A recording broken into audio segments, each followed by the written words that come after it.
Ahora es cuando tenemos que decirle a la gente, a los que no creen en Dios o a los que ahora van a empezar a buscar desesperadamente a Dios, hay que decirle, mira, la Biblia enseña que Dios es soberano, que Él está en el trono tanto en los momentos agradables como en los momentos que no son tan agradables. La Biblia presenta un Dios activo que está involucrado íntimamente en el control y en el sustento de todos los acontecimientos del mundo natural. El Señor hace lo que se le place, dice la Biblia, dice Salmo 135:6. El Señor hace lo que se le place por todo el cielo y toda la tierra, y en los océanos y en sus profundidades. Hace que las nubes se eleven sobre la tierra. Envía relámpagos junto con la lluvia y suelta el viento desde sus depósitos. Salmo 135:6. Yo leo esto y no puedo pensar que el viento o la lluvia se manejan solos, o lo que es peor, que lo maneja el diablo. Solo el Salmo 135 dice, Él suelta el viento desde sus depósitos. Mateo 5:45. Él da la luz de su sol, tanto a los malos como a los buenos, y envía la lluvia sobre los justos y los injustos por igual. Si tuviera la iglesia ahora repleta, diría, ¿quién envía la lluvia? Dios. Él lo hace. Él ordena que caiga la nieve en la tierra. Job 37:6. Él ordena que caiga la nieve en la tierra y le dice a la lluvia que sea torrencial.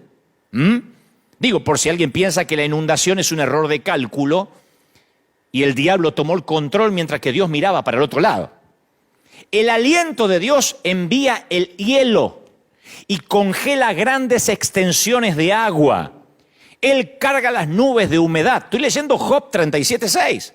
Él carga las nubes de humedad y después salen relámpagos brillantes. Las nubes se agitan bajo su mando y hacen por toda la tierra lo que Él ordena. O sea, yo creo que cuando veo las Escrituras no puedo en ningún momento dudar que Dios en algún momento del planeta pierde el control. Vemos un Dios que envía un diluvio para destruir un mundo oscurecido por el pecado y salva solo a Noé, al piadoso Noé y a su familia. Envía un fuego para destruir a Sodoma y Gomorra por su perversidad. Envía plagas para castigar a Egipto. Crea una plaga que mata a 70.000 hombres debido al pecado de David al censar a la gente. Una historia que en otro momento les voy a contar. Envía una tormenta para atraer la atención de Jonás y llevarlo al arrepentimiento. Entonces, cuando uno ve ese Dios, uno piensa, a ver, desde Malaquías a San Mateo, ¿será que Dios se ayornó? ¿Se ablandó? No estoy diciendo que era un Dios malo, explicaré eso en momentos, ni que Dios sea malo hoy. Quiero que entendamos que cuando pasan estas cosas, los predicadores no tenemos que salir a tratar de disculpar a Dios. Ayer veía un programa de televisión de alguien que decía, bueno, esto no tiene que ver con Dios. Entonces, ¿con quién tiene que ver? ¿Con Trump? ¿De verdad? ¿Con Maduro? ¿Con los políticos que nos tocó en desgracia en algunos países de América Latina? ¿Con quién tiene que ver? Primero uno tiene que concientizarse por qué está pasando eso, si no, no vamos a encontrar la solución. En Amós 4 hay un episodio bíblico extenso que describe cómo Dios trata con la desobediencia de los pueblos. Así que si alguna vez yo creo que en algún momento nos vemos tentados a separar a Dios de lo que ocurre en la tierra, pensamos, no, Dios lo creó y después se olvidó que hizo una tierra. Este pasaje de Amós 4, este pasaje, le voy a leer la versión de la Biblia de las Américas, es como que nos para en seco. Miren, o escuchen. Yo también os he dado, estoy leyendo Amós 4:6. Esto es Biblia pura, señores. Yo también os he dado dientes limpios en todas vuestras ciudades y falta de pan en vuestros lugares, pero no os habéis vuelto a mí, declara el Señor. Yo retuve la lluvia cuando faltaban 3 meses para la cosecha. Hice llover sobre una ciudad y sobre otra ciudad no hice llover. Sobre una parte llovía y la parte donde no llovía se secó junto con la cosecha. No aparece el diablo en esto, ¿no? Está hablando el Señor. Así que de 2 o 3 ciudades iban tambaleándose a otra ciudad para beber agua y no se saciaban, pero no os habéis vuelto a mí, declara el Señor. Os herí con viento abrasador, y la oruga ha devorado vuestros muchos huertos y viñedos, vuestras higueras y vuestros olivos, pero no os habéis vuelto a mí, declara el Señor. Envié contra vosotros una plaga, como la plaga de Egipto. Maté a espada a vuestros jóvenes, junto a vuestros caballos capturados, e hice subir hasta vuestras narices el hedor de vuestro campamento, pero no os vuelto a mí, declara el Señor. No os habéis vuelto a mí. Os destruí como a Sodoma y Gomorra, y fuisteis como tizón arrebatado de la hoguera, pero no habéis vuelto a mí. Yo no estoy repitiendo esto, lo dicen las Escrituras tal cual. Declara el Señor, por tanto, prepárate para venir al encuentro de tu Dios. Este es el Señor.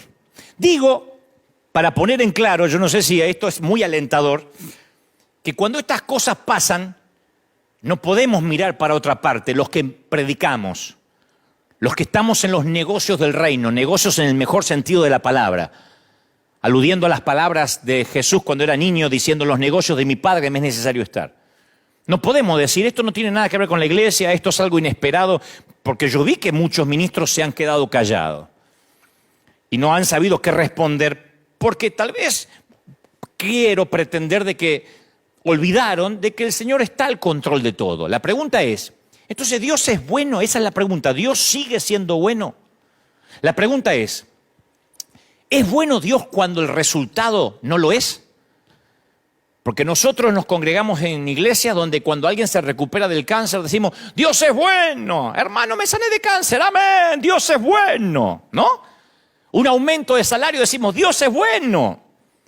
Aplicamos para la universidad, nos aceptaron, decimos: Dios es bueno. Ahora, decimos Dios es bueno cuando las circunstancias son diferentes.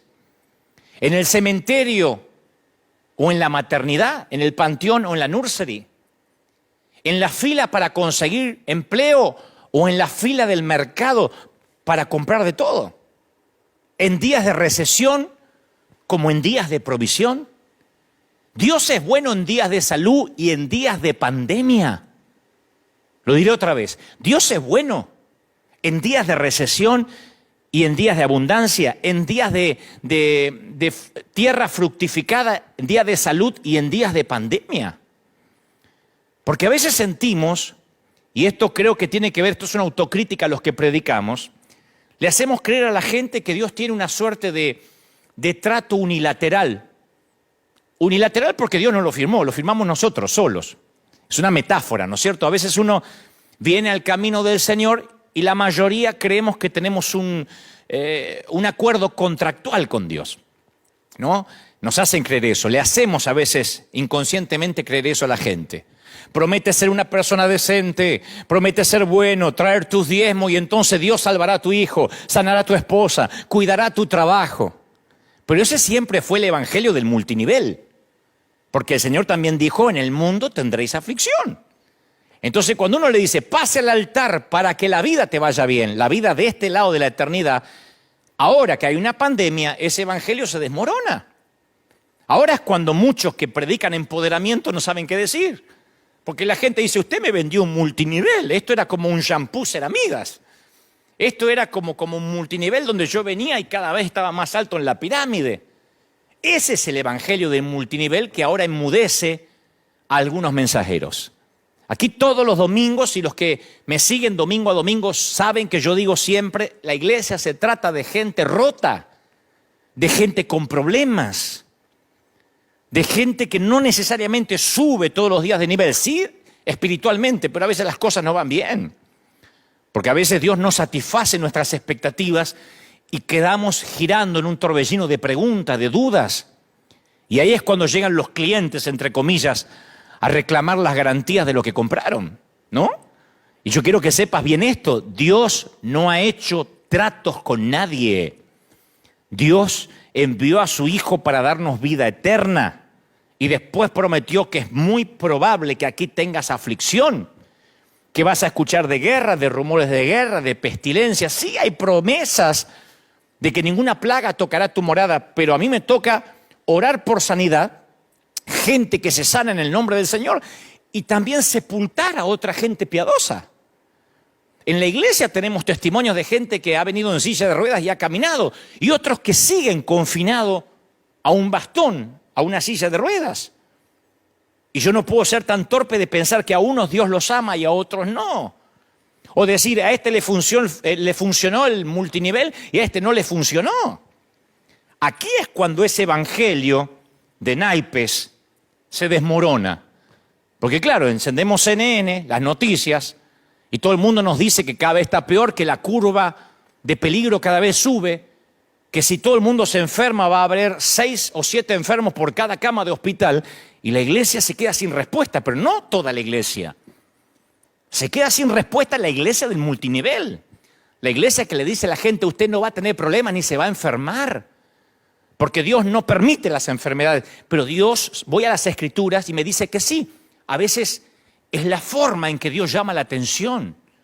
Cuando los demonios rogaron a Jesús que los enviara a un hato de puercos, ¿se acuerdan del endemoniado gadareno? Él les dio permiso, dice Mateo 5:12. Él les dio permiso. O sea que Dios da permiso para que sucedan determinadas cosas. Él permite que la tierra se seque y que los tallos a veces crezcan desnudos. Lo leímos recién en Amós. Él le permite al enemigo que se desate el caos en ciertas ocasiones, pero no permite que triunfe. No permite que triunfe. Estas son terribles calamidades, productos de un planeta Tierra caído. Y por el contrario, cada mensaje en la Biblia, en especial la historia de José, ustedes deben recordar José que fue vendido por sus hermanos y que llega a Egipto, y luego le dice a sus hermanos, miren, todo lo que ustedes hicieron, Dios lo transformó, lo trastornó para bien. Cuando uno ve la historia de José, nos lleva a creer que Dios mezcla algunos ingredientes y de alguna forma saca algo bueno de todos esos ingredientes. Ese fue el mensaje de Jesús. Cuando sus seguidores divisaron a un ciego a la orilla del camino, le pidieron a Jesús una explicación, como ahora la gente está pidiendo una explicación. Le dijeron, ¿por qué está ciego? ¿Estaría enojado Dios? ¿De quién era la culpa? ¿De quién había pecado? ¿Sus padres o él? Y la respuesta de Jesús ofreció una opción superior. Él dijo, el hombre quedó ciego para que las obras de Dios se manifiesten en él. Juan 9:3. Para que las obras de Dios se manifiesten en él. No pecó ni este ni los padres. Lo que está ocurriendo es para que Dios manifieste su poder.